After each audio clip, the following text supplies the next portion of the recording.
아멘. 하나님 말씀 함께 나누겠습니다. 오늘 한 절 말씀입니다. 잠언 10장 9절 말씀. 저희들이 함께 이 말씀 두 번 같이 읽겠습니다. 시작. 바른 길로 행하는 자는 걸음이 평안하려니와 굽은 길로 행하는 자는 드러나리라. 바른 길로 행하는 자는 걸음이 평안하려니와 굽은 길로 행하는 자는 드러나리라. 아멘.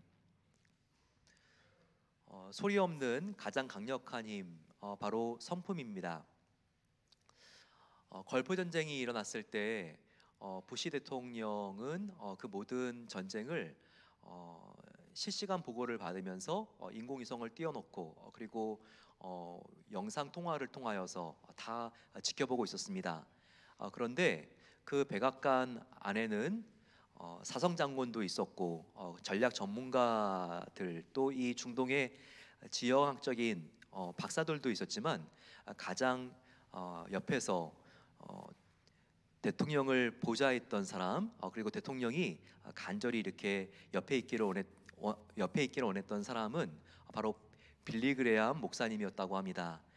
그만큼 아무 힘도 없고 나약해 보이지만 영적인 지도력을 가진 사람, 그 사람은 소리가 없어도 그리고 아무것도 할 수 있는 능력이 없어 보여도 실은 가장 강력하고 지도자들과 그리고 또한 국민들에게 마음속 가장 깊은 안정감을 주는 사람입니다.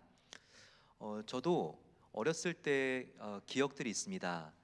저희 아버지가 군인이셨거든요. 예, 근데 이 동두천 일대라든지 이렇게 그런 지역에서 대대장으로 근무를 하실 때였는데 장병들과 함께 행군을 나가실 때가 있었습니다.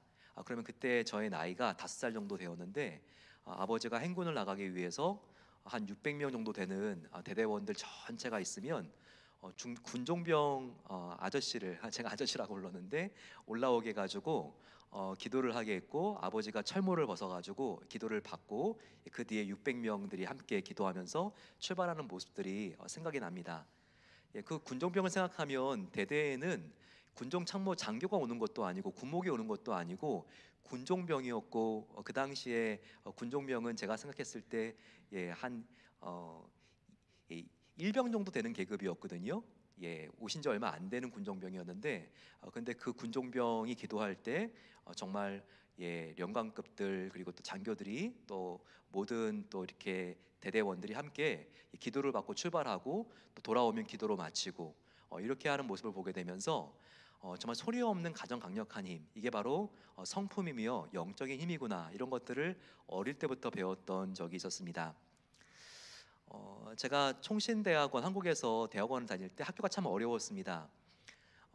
교수님들 사이에서 신학적인 생각들이 달라서 그렇게 신학교 교수님들인데 서로 싸우는 거예요. 참 신학생인 제가 봤을 때도 참 안타까웠습니다. 그런데 약간 진보적인 교수님, 보수적인 교수님, 양쪽에 대립 있고 어려운 일들이 있었지만 정말 힘들 때 이 교수님들이 찾아가는 교수님이 있었습니다.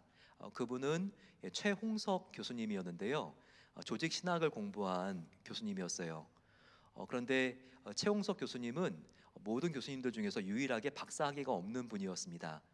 네덜란드에서 이렇게 공부를 하시다가 급하게 학교가 어려워졌을 때 그분을 불렀기 때문에 박사도 마치지 못하고 오셔서 교수가 된 유일하게 저희 신학교에서 박사 학위가 없는 교수님이었거든요. 근데 그분은 정말 총신의 성자라고 불렀습니다. 그 15년을 학생들을 가르치면서 소리 없이 얼마나 눈물로 가르치시는지 그 뒤에 후배 교수님들이 들어와서 그리고 이제 교편을 잡고 수많은 논문들도 쏟아내고 그리고 강의도 참 잘했지만 정말 그분들이 정말 힘들고 어려울 때 양쪽 교수님들이 의지했던 그 교수님은 최홍석 교수님이었습니다. 저도 정말 그분을 가까이서 대한 적이 있었는데요. 보면 체구도 너무나 키도 한 155cm 정도밖에 안 되시는 그런 교수님이시고 여러 가지 병으로 힘들어하시고 어려운 데에도 얼마나 그분 안에 하나님과 친밀한 교제 가운데 정말 나타나는 그런 영향력이 있었는지 그분의 성품을 통해서 참 많은 것들을 배웠던 시간들이 있었습니다. 우리가 함께 리더십에 대하여 배우고 있습니다. 우리가 리더십은 지난 시간에 사람을 움직이는 힘이라고 했죠. 즉 영향력이라고 했습니다. 그것을 조금 더 정확하게 오늘 표현하자면 리더의 성공에 가장 중요하고 결정적인 척도가 무엇인가? 이 리더가 성공했느냐, 성공하지 않았느냐? 바로 그것은 바로 무엇으로 평가되는가? 바로 그것은 사람들을 움직여서 현재 자리에서 하나님이 원하시는 자리로 가게 하는 자, 바로 그 사람이 리더인 것입니다. 정말 그 리더는요, 특별히 힘과 수완과 교세와 돈을 얼마나 벌었느냐 이걸로 그의 평가를 할 수가 없습니다. 그러니까 아무리 그가 대형 그룹의 CEO라 할지라도, 아무리 큰 교회를 목회하고 섬기고 있는 장로 목사라 할지라도, 그가 운영하고 있는 자금이 정말 수백억 원이 넘는다 할지라도 하나님 앞에 그게 중요한 게 아닙니다. 하나님은 모든 것을 가지고 있는데, 그리고 이상 역사 가운데 얼마나 수많은 왕들을 하나님께서 정말 배치시켰는데, 그런 지위와 돈에 따라서 사람의 리더십의 크기를 평가하시겠습니까? 그게 아니죠. 아무리 작은 자, 적은 숫자라 할지라도 정말 그들을 현재 자리, 하나님과 멀어져 있는 자리에서 조금이라도 더 이 리더를 통해서 하나님과 가까운 자리로 그 리더가 사람들을 인도했다면 바로 그것을 하나님께서는 큰 성공으로 여기시는 것입니다. 바로 양이 아니라 질인 것이죠. 하나님은 이렇게 정말 그 리더의 성공의 조건, 얼마나 너가 밤하늘에 있는 별과 같이 이 어두운 세상 속에서 나의 백성들을 나에게로 더욱더 가까이 인도했느냐, 이것을 하나님께서 주목하시는 겁니다. 그런데 사람들을 바른 방향으로 움직이는 가장 강력한 힘이 바로 오늘 성품이라는 것입니다. 오늘 우리가 함께 잠언 10장 9절 말씀을 배운 것처럼 우리가 바른 길로 인도하는 리더가 있고 사람들을 굽은 길로 인도하는 리더가 있습니다. 성경에서 항상 바른 길은 어떤 길입니까? 성경에서 바른 길은요, 생산성이 높고 효율적인 길, 그 길을 바른 길로 말하는 게 아니라, 바른 길은 하나님과 더욱더 가까워질 수 있는 길, 하나님이 기뻐하시는 길이 바로 바른 길입니다. 그리고 얼마나 효율적이고 생산적인지 몰라도 바로 그 길이 하나님이 기뻐하지 않고 굉장히 불편하게 여기시는 길이라면 그 길은요, 바른 길이 아닌 거죠.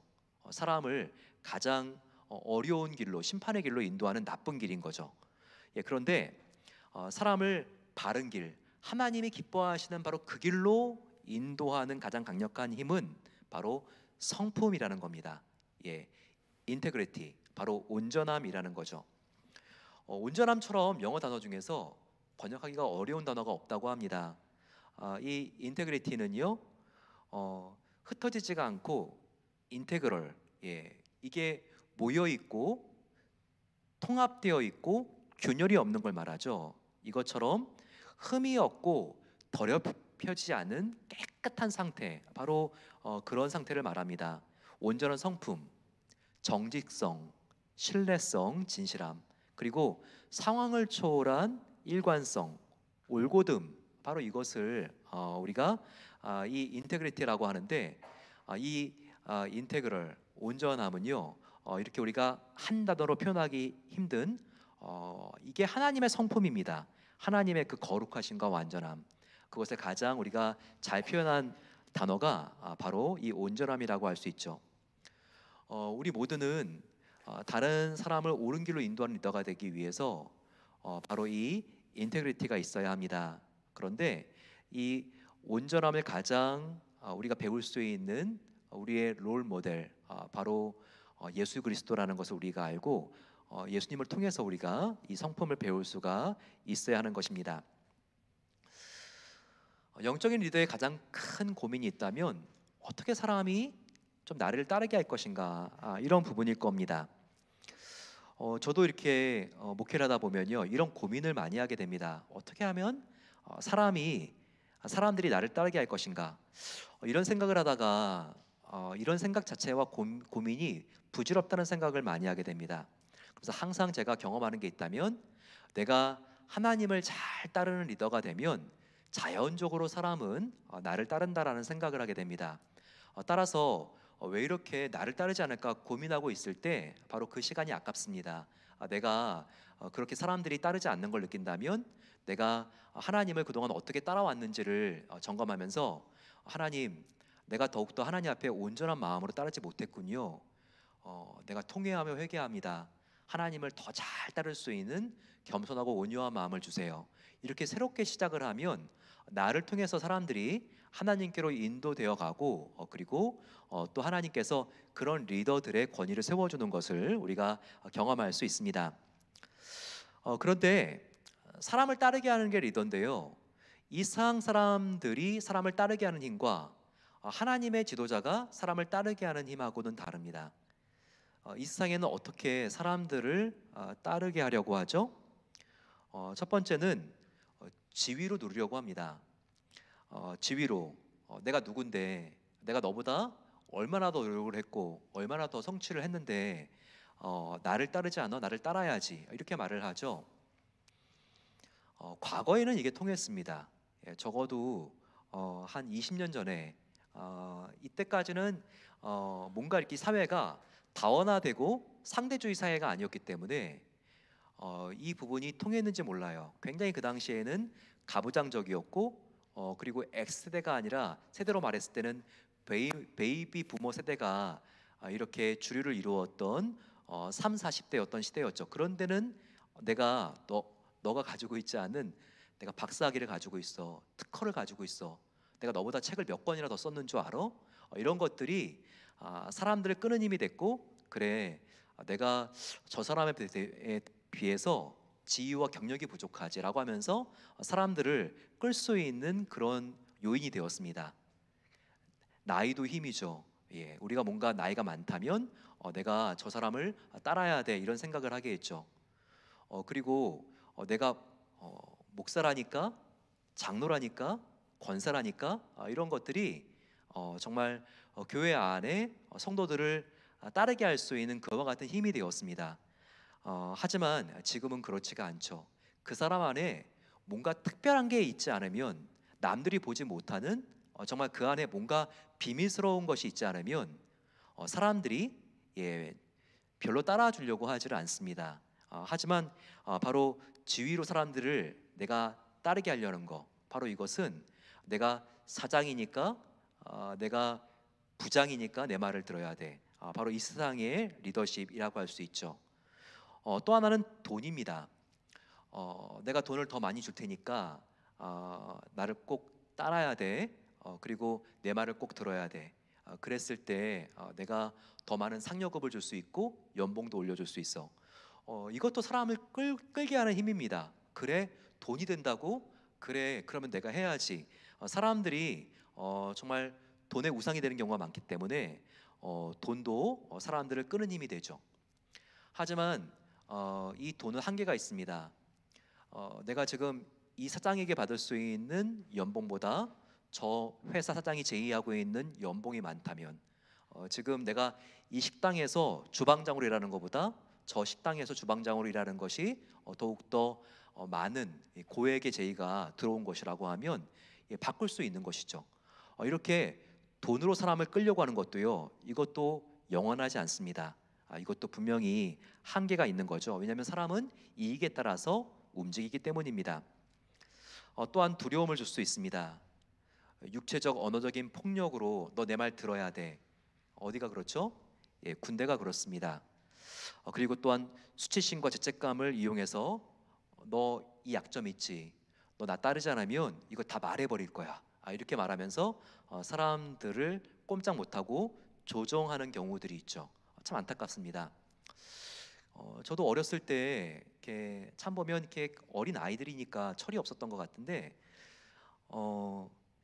제 친구 하나가 좀 이렇게 마음이 굉장히 좀 이렇게 그때 순수하지 않고 아이답지 않았던 것 같아요. 또 한 명의 친구가 있었는데 그 친구의 부모님이 이혼했다는 이야기를 듣고 그 당시 초등학생들이니까 이게 정말 아프고 그리고 또 위로해 준다는 생각이 아니라 그 친구를 굉장히 이용하는 모습을 보면서 참 마음이 아팠던 기억이 있습니다. 너 부모님이 이혼한 거 내 말 듣지 않으면 다 말해버릴 거야 우리 학급에. 이렇게 골목대장 같은 아이가 있어가지고 이렇게 두려움을 조장해서 그 아이를 조종했던 모습이 있는데요. 근데 이와 같은 모습이 아이들 세계뿐만 아니라 성인들 세계에도 있을 수가 있습니다. 뭔가 이렇게 약점 하나를 딱 붙잡고 내 말을 듣지 않으면 이것을 폭로해 버릴 거야. 하지만 이것도 건강한 리더십이 아닐 수 있습니다. 또 한 가지 올바르지 못하게 따르게 하는 이유는 무엇인가? 이것은 호감일 수 있습니다. 카리스마와 인기, 굉장히 사람을 끄는 힘이 있죠. 연예인들, 가수들이 이와 같은 걸로 사람들을 휘어잡죠. 하지만 그 사람의 매력이 사라지게 되면요, 그 사람을 따르게 하는 힘도 감소하게 되면서 증발되어 버립니다. 바로 이와 같은 것은 다 일시적으로 사람을 끄는 힘이고 그리고 이상적인 리더십이라고 말할 수 있습니다. 하지만 진정한 하나님이 기뻐하는 리더십은 무엇일까요? 저와 여러분들은 영적인 리더로서 사람들을 어떻게 하나님께로 인도해야 되는 것일까요? 바로 그 올바른 힘은 이것입니다. 하나님께서 인정한 리더라는 것이 느껴져야지 그 리더를 사람들이 따르게 되어 있습니다. 이 리더 안에는 하나님의 약속이 있는가, 그리고 하나님의 일하심이 있는가, 바로 이것이 본인이 쥐어짜서 보여주려는 게 아니라 사람들이 봤을 때에도 그래, 이 사람은 하나님이 인정하신, 하나님께서 품질을 보장하신 바로 그 리더야. 이럴 때 그 리더를 따를 수가 있는 것입니다. 한번 모세를 보실까요? 솔직히 모세가 어떤 리더였습니까? 모세처럼 지금도 이스라엘 백성들이 천년이 지났지만 배우고 싶고 닮고 싶은 리더가 있을까요? 하지만 성경 출애굽기에 나타나고 있는 이 리더 모세의 모습은 어떻습니까? 그는요 정말 능력이 없습니다. 언변도 없어서 나는 말이 부족한 자라라고 말하죠. 그래서 그에게는 대언자가 있어야 됐죠. 그래서 아론 형이 그의 말을 대신해 줬죠. 행정적인 부분에 있어서도 굉장히 스킬이 부족했습니다. 그가 위임하지 않고 끌어안고 모든 일을 하려고 하자 정말 하나님이 보다 못해서 하나님께서 장로를 세우라고 이렇게 방책을 알려주죠. 이도를 통해서 그런 방법을 알려주십니다. 과거에 성과도 없었습니다. 그는 혈기를 이길 수가 없는 사람이었고요. 그의 과거의 전력이라는 것도 전과였습니다. 혈기로 사람을 쳐서 죽였기 때문에 정말 그 과거의 이력서도 엉망진창인 사람이었죠. 하지만 그가 어떻게 정말 새롭게 변화되어서 이제 사람들이 그 앞에서 정말 철저하게 그를 따르고 그가 인도하고 있는 젖과 꿀이 흐르는 가나안 땅, 그 땅을 지금 힘들고 어려운 광야를 통과하면서까지 그를 따라갑니까? 다른 게 아니죠.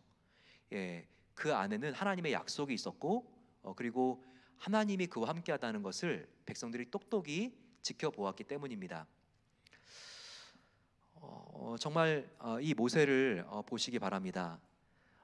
그는 출애굽기에 보게 되면 하나님과 친구와 같이 대화하고 장막에서 밤새도록 하나님과 소곤소곤 대화를 나눈 리더였다고 나와 있습니다.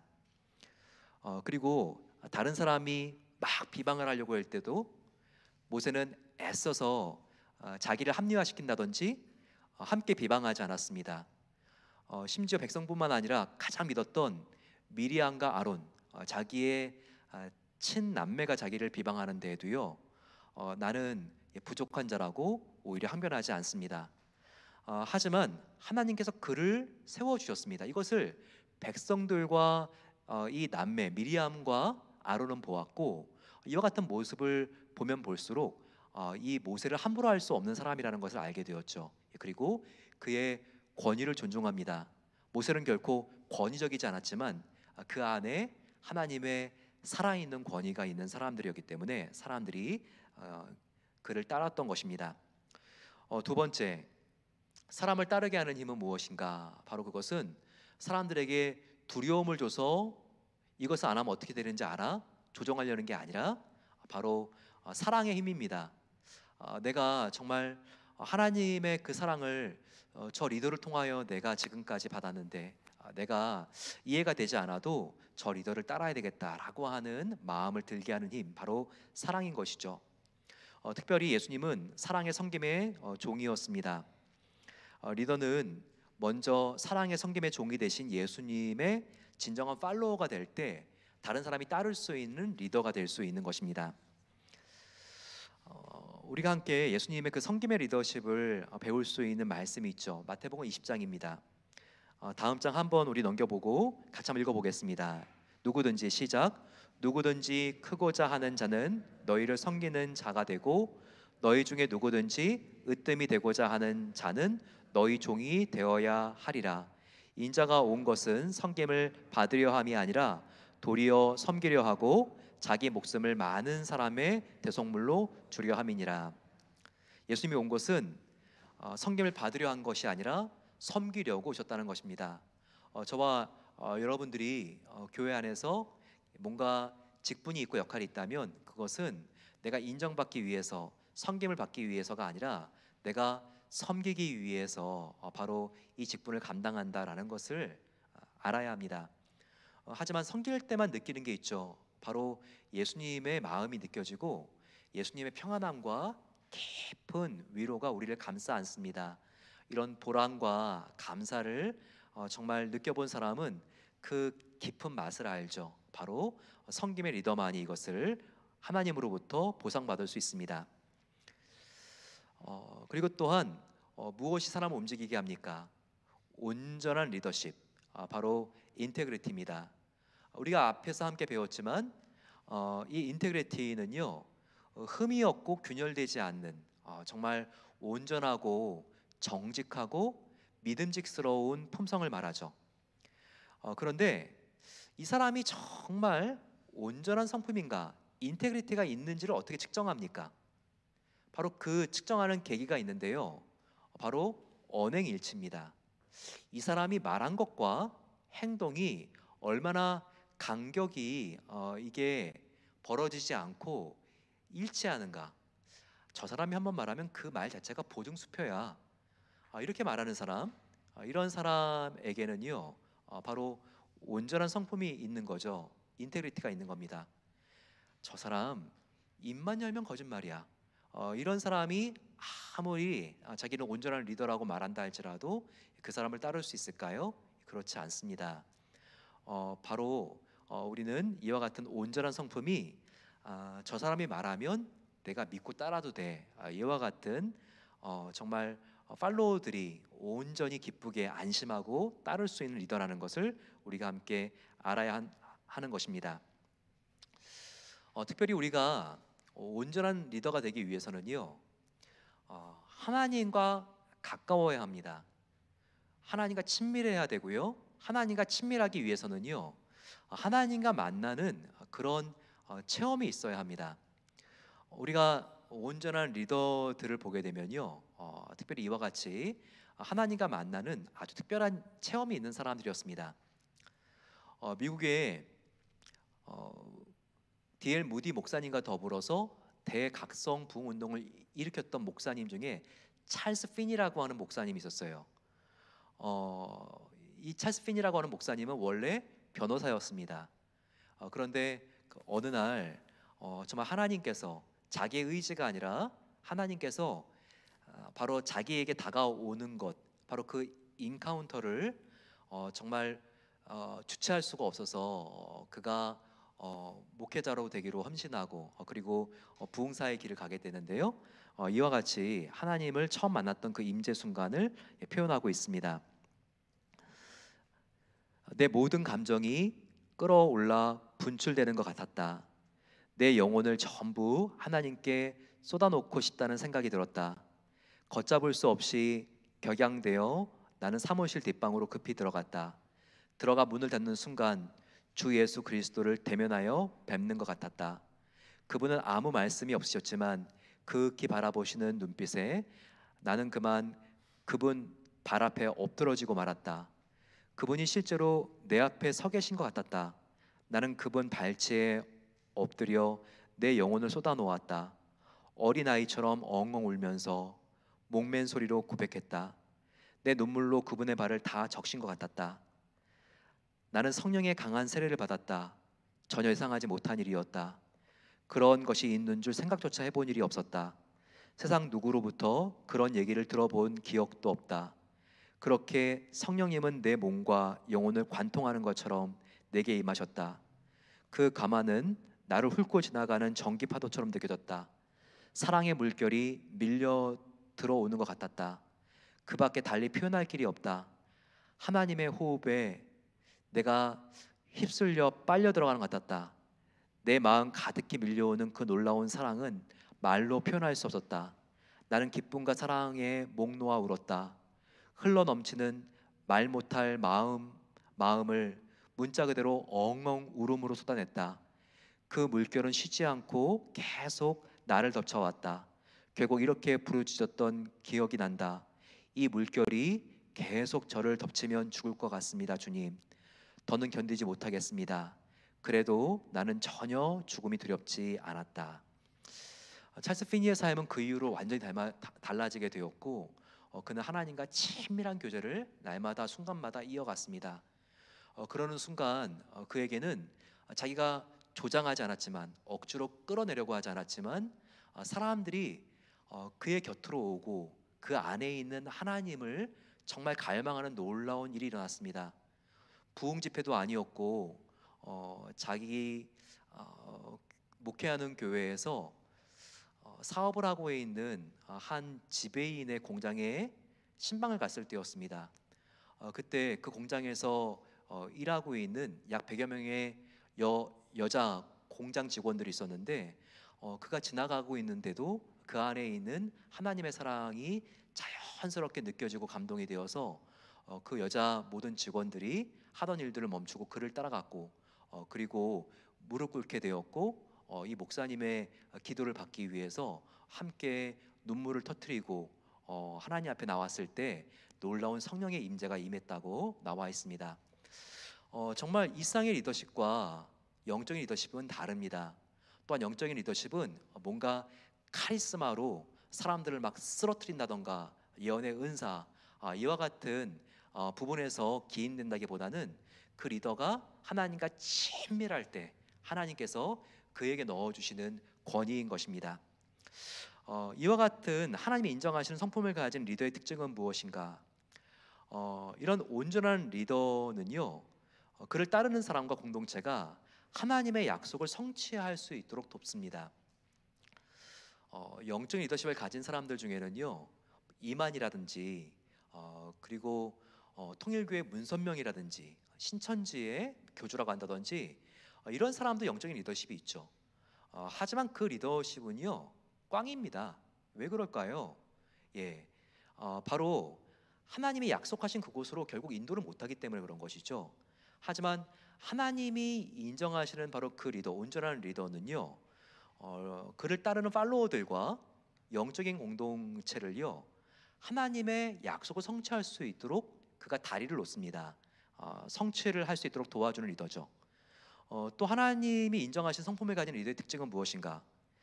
그는요, 일시적으로 사람들에게 비방을 받을 수 있고 자기의 명예에 금이 갈 수 있습니다.